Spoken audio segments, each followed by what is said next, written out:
So does that feel like a movie directed by a woman? There are dozens of feminist critiques out there that expound on why only a woman could have directed this film.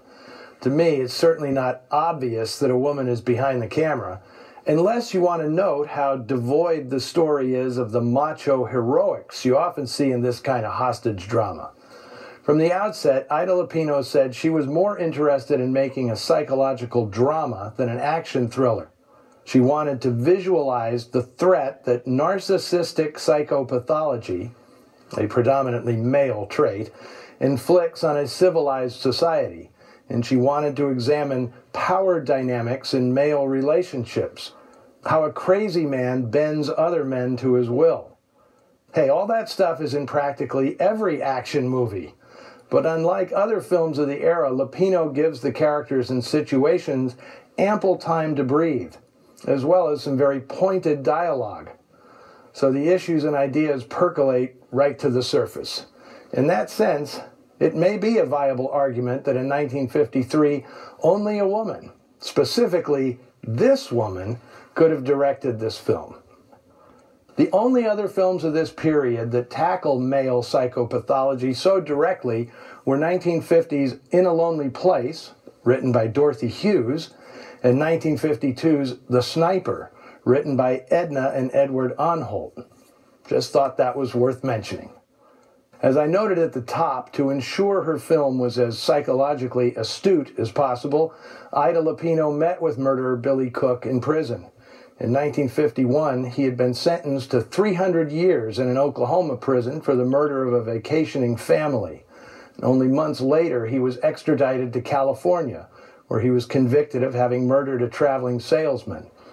Now, Cook told Lupino that his only goal in life was to live by the gun and roam.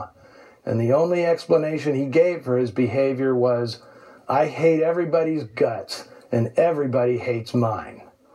Understandably, Ida was terrified of Billy Cook, even behind bars, and she couldn't get out of San Quentin fast enough. On December 12, 1952, Billy Cook was executed in the gas chamber at San Quentin. Now, if you're a hardcore movie fan, then you've seen many of the locations in today's film before. Specifically, you've seen Ida Lupino in these locations. That's because most of The Hitchhiker was filmed in the Alabama hills of Lone Pine, California, the setting for 1941's High Sierra, in which Lupino co-starred with Humphrey Bogart. And let's also give Lupino major props as a director for enhancing the film's authenticity by having Mexican characters actually speaking Spanish, not the cartoonish accented English most Hollywood films resorted to.